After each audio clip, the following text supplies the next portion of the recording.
पूर्णिया जिला विधानसभा चुनाव 2025 प्रेडिक्शन। तो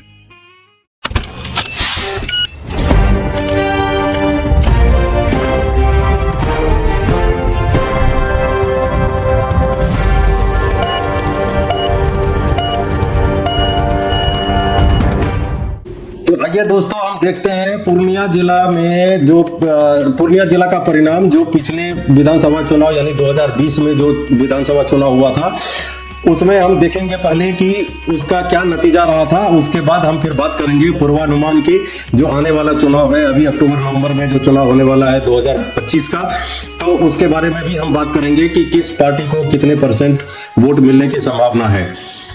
तो सबसे पहले हम देखते हैं पूर्णिया विधानसभा में पूर्णिया जिला में जो 2020 के इलेक्शन में किस पार्टी को कितने सीट मिले थे। तो दोस्तों, आपको पता है कि पूर्णिया में कुल 7 विधानसभा सीट हैं, अमोर, बायसी, कसबा, बनवनकी, रुपौली और धमदाहा। तो आइए हम देखते हैं कि यहाँ पर कौन विजेता थे और किस पार्टी को कितने % वोट मिले थे। तो अमोर से अख्तरुल ईमान जीते थे और यहाँ पर एनडी अलायंस को 35.5% वोट मिले थे, इंडी अलायंस को 40.8, अमीम को 18.7 और अदर्स को 5% वोट मिले थे। ये कांग्रेस की एक परंपरागत मुस्लिम सीट है और एनडीए और अमीम की भी उपस्थिति इस सीट पर बढ़ी है। बायसी से सैयद रुकनुद्दीन जीते थे, ये भी अमीन पार्टी से है। यहाँ पर एनडी अलायंस को 31.9% वोट मिले थे, जबकि इंडी अलायंस को 14.9% वोट मिले थे। AIMIM को मिले थे 41.7% और अदर्स को 11.5%। ये भी एक मुस्लिम बहुल क्षेत्र है और यहाँ पर अमीम ने पहली बार एक जोरदार प्रदर्शन किया था और इसका नतीजा सामने है कि उनको 41.7% वोट मिले थे। कसबा से अफाक आलम जीते थे, जो कि कांग्रेस पार्टी से हैं और यहाँ पर एनडी अलायंस को 44% वोट मिले थे, जबकि इंडी अलायंस को मिले थे 42.2%। अमीम का यहाँ पर कुछ भी कोई खास प्रदर्शन नहीं रहा था, अदर्स को 13.8% वोट मिले थे।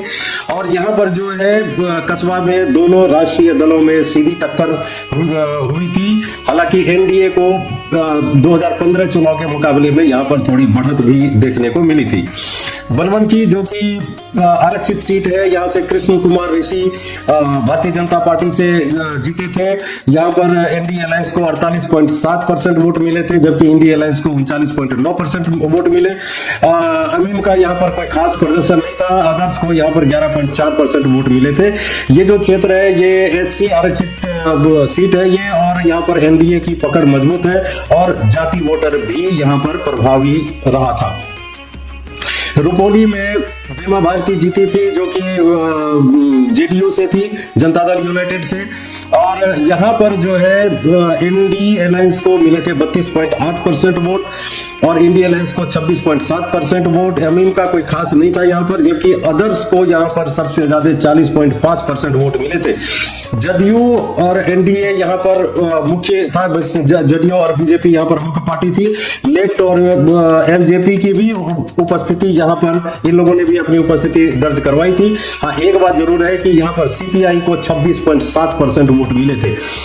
इसी रुपौली सीट पर जब बाई इलेक्शन हुआ, जब क्योंकि बीमा भारती जेडीयू छोड़कर आरजेडी में चली गई थी और उन्होंने राष्ट्रीय जनता दल यानी आरजेडी से लोकसभा चुनाव पहले लड़ा था लोकसभा चुनाव। हालांकि वो जीत हासिल नहीं कर पाई थी उसमें। उसके बाद जुलाई में जब बाई इलेक्शन हुआ वहां पर विधानसभा का, तो वहां पर जो है फिर बीमा भारती वहां पर कैंडिडेट थी, लेकिन उसके बाद दोबारा फिर से उनको वहां सफलता नहीं मिली और वहां से शंकर सिंह निर्दलीय विधायक बनकर जीते थे। वहां से निर्दलीय विधायक थे वो, और उनको जो है वहां पर 68,070 वोट मिले थे। धमदाहा सीट जो है लेसी सिंह जी का सीट है, ये जेडीयू से है और यहाँ पर ये 5वीं बार की एमएलए है वहां पर। यहाँ धमदाहा सीट में जो है वो एनडी अलायंस को 61.8%, इंडी अलायंस को 32.7% वोट मिले थे। अमीम का यहाँ पर कोई खास नहीं देखा गया और अदर्स को मिले थे 5.5% वोट। ये जो धमदाहा सीट है, यहाँ से लेसी सिंह जी लंबे समय से एमएलए है और यहाँ का जो सामाजिक आधार है बहुत मजबूत आधार है यहाँ पर। पूर्णिया से विजय कुमार खेमका है जो भारतीय जनता पार्टी से है और उन्होंने जीत हासिल की थी और यहाँ इंडी अलायंस को 46.9% वोट मिले थे, जबकि इंडी अलायंस को 31.4%। अमीम का भी कोई खास यहाँ पर देखने को नहीं मिला, लेकिन अदर्स को यहाँ पर 31.7% वोट मिले थे। ये जो पूर्णिया सीट है ये शहरी व्यापारिक सीट है और भाजपा का अपना कैडर वोट बैंक है। यहाँ पर एक बार देखते हैं कि ये जो 2020 में जो जीत हासिल हुई थी उसका एक संक्षिप्त कारण देखते हैं कि क्यों जीत हासिल हुई थी। तो यहाँ पर देखते हैं अमौर में अमौर जो है वो कांग्रेस का गढ़ है, मुस्लिम और यादव वोटर प्रमुख है यहाँ पर, और जेडीयू बीजेपी का प्रभाव जो है वो बहुत सीमित था वहां पर 2020 में। और अमीम ने मुस्लिम वोट को काटा नहीं बल्कि संगठन खड़ा कर लिया था और यही कारण था कि वहां पर अमीम की जीत हुई थी। 22 में भी वही बात थी, अमीम ने यहाँ पर मुस्लिम मतदाताओं में पकड़ मजबूत की थी। युवा नेतृत्व थे वहां पर और नए एजेंडे के साथ ये मैदान में पार्टी उतरी थी, जिसकी वजह से बड़ी जीत हासिल हुई। बीजेपी और आरजेडी के भी वोट वहां पर बटे हैं।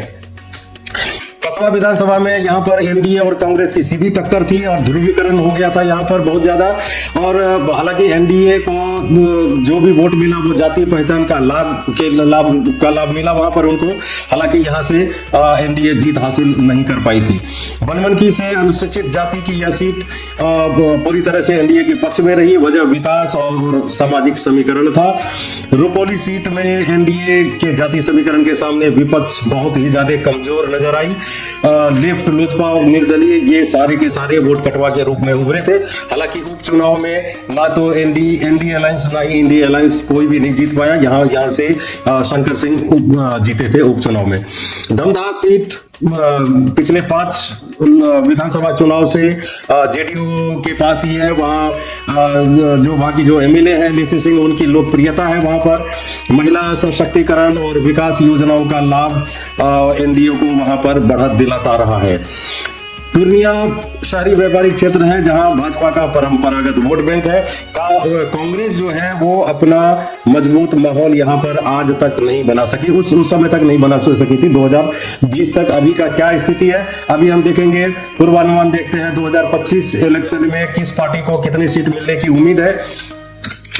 तो हम बात करते हैं पहले अमौर की। अमौर में इंडी अलायंस को 31 से 36% वोट मिलने की उम्मीद है, जबकि इंडी अलायंस को 33 से 39%, अमीम को 15 से 18% और जन स्वराज पार्टी को 7 से 10% वोट मिलने की उम्मीद है। अमौर जो है वो मुस्लिम बहुल क्षेत्र है, लेकिन अमीम और इंडी में यहाँ पर मुख्य मुकाबला होने वाला है। एनडीए को तो चुनौती मिलेगी मिलेगी। अमीम और इंडी में इसलिए भी मुकाबला होने की उम्मीद है क्योंकि अभी तक ये इन दोनों पार्टियों में गठबंधन नहीं हो पाया है। और अगर ऐसा नहीं होता है तो ये सीट इस बार इंडी अलायंस को मिल सकती है, क्योंकि अमीम को ज्यादातर मुस्लिम वोट ही मिलते हैं, जबकि इंडी अलायंस को मुस्लिम के साथ यादव और दूसरे जातियों का भी वोट मिलेगा, क्योंकि आरजेडी भी इनके साथ में है।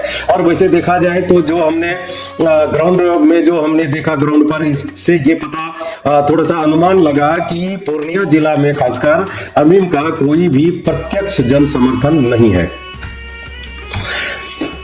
22 में एनडी अलायंस को 32 से 36% और इंडी अलायंस को 34 से 38%, अमीम को 15 से 17% और जेएसपी को 8 से 11% वोट मिलने की उम्मीद है।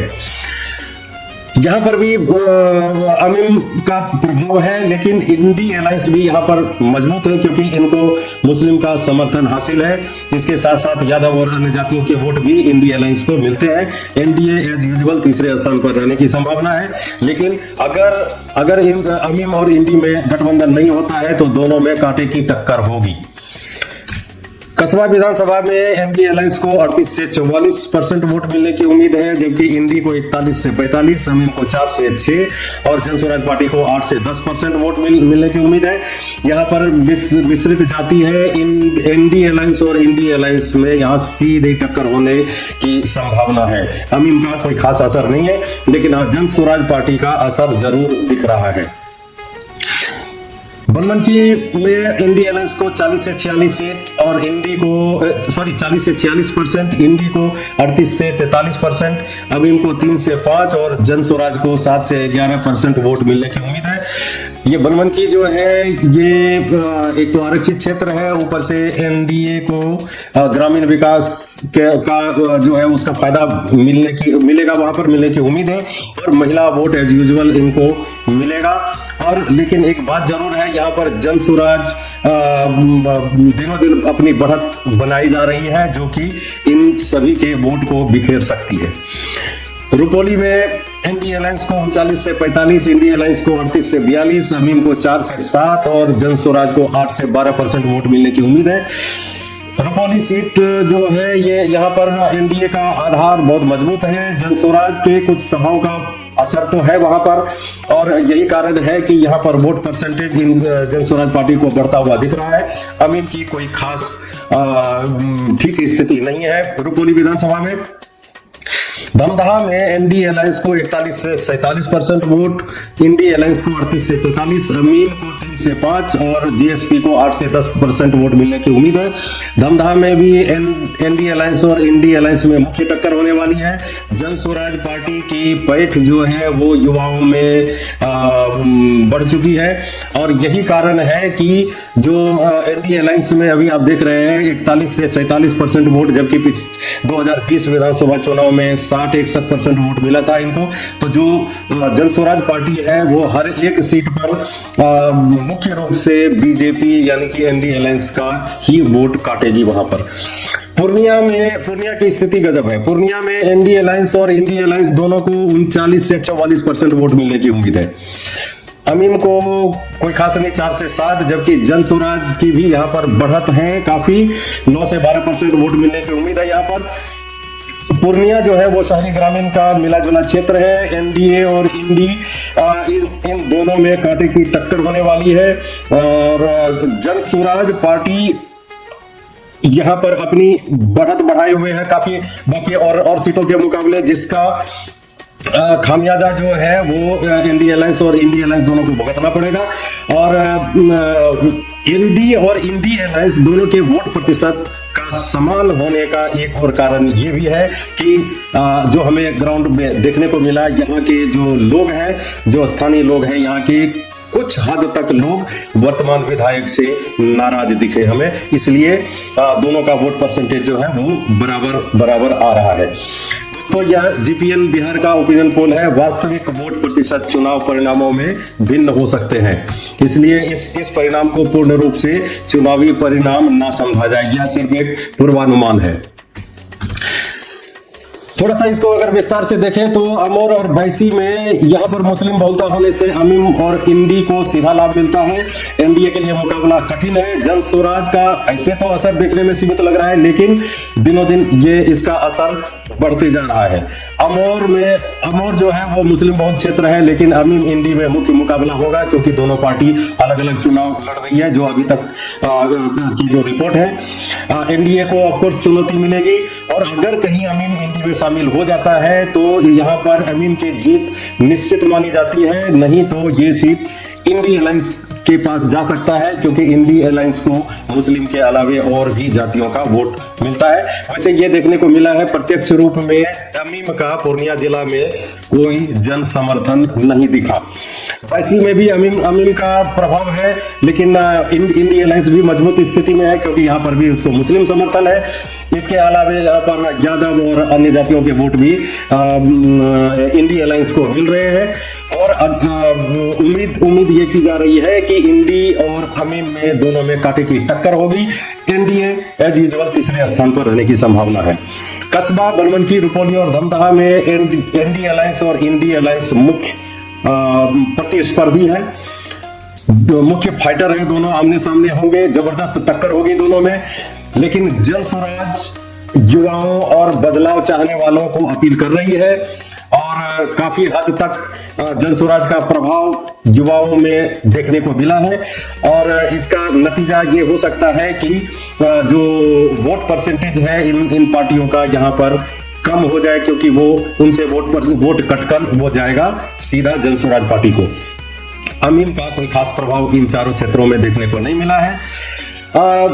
पूर्णिया जो है वो शहरी क्षेत्र है, जहां पर भी एनडी अलायंस और इंडी अलायंस का सीधा मुकाबला है, लेकिन इंडी अलायंस कोई मजबूत कैंडिडेट यहाँ पर खड़ा नहीं कर पाती है जो कि सीधा टक्कर एनडीए अलायंस के कैंडिडेट को दे। और जनसुराज जो है वो पूर्णिया क्षेत्र में भी जो बदलाव चाहने वाले हैं वो ग्रामीण युवा, शहरी युवा और इन लोगों के दिलो दिमाग में घर कर गए हैं। ये जनसुराज पार्टी कर गई है और ये उम्मीद जताई जा रही है कि काफी हद तक वोट ये काटकर अपने पक्ष में ले जाएंगे।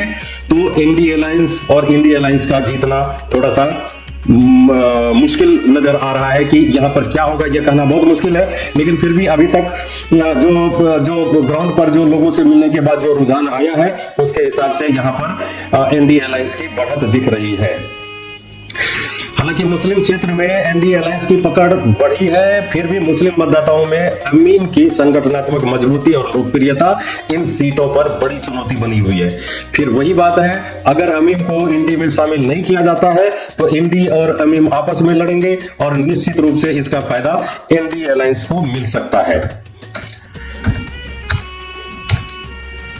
दोस्तों, जीपीएन बिहार के सर्वेक्षण और मतदाताओं के रुझान के अनुसार पूर्णिया में जो सीटें जीतने की संभावना बनती है वो इस प्रकार है। इंडी अलायंस को 4 सीट और ओवरऑल 42 से 47% वोट, इंडी अलायंस को एक सीट 36 से 41% वोट ओवरऑल, अमीन को 2 सीट ओवरऑल 3 से 6%। जनसुराज पार्टी को फिलहाल कोई सीट मिलती नजर नहीं आ रही है, लेकिन इनका ओवरऑल वोट परसेंटेज 8 से 11% देखने को मिल रहा है पूर्णिया जिला में, पूर्णिया जिला के 7 विधानसभा सीटों को मिलाकर।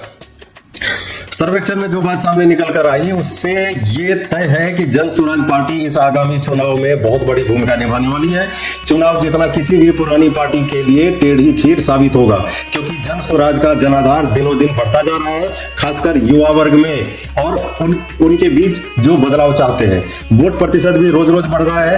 हालांकि अभी इलेक्शन में समय है, देखना यह दिलचस्प होगा कि ऊंट किस करवट बैठता है। दोस्तों, यह रिपोर्ट जीपीएन बिहार द्वारा पूर्णिया जिले के सभी 7 विधानसभा सीटों पर सीधे मतदाताओं से जाकर किए गए विस्तृत सर्वेक्षण पर आधारित है। सर्वेक्षण में मतदाताओं से उनके चुनावी रुझान, प्राथमिकताएं और स्थानीय मुद्दों के बारे में बातचीत की गई है। प्राप्त आंकड़े वर्तमान राजनीतिक माहौल और स्थानीय सामाजिक आर्थिक परिस्थितियों के आधार पर तैयार किए गए हैं। कृपया ध्यान दें कि यह मतदाता सर्वेक्षण उनके अनुभवों और प्रतिक्रियाओं पर आधारित है, अतः चुनाव परिणामों में अपेक्षित भिन्नता हो सकती है। इस रिपोर्ट का उद्देश्य मतदाताओं की धारणा और चुनावी संभावनाओं का स्पष्ट और विश्वसनीय चित्र प्रस्तुत करना है। आंकड़े 1 सितंबर से 18 सितंबर के बीच कराए गए सर्वेक्षण पर आधारित है।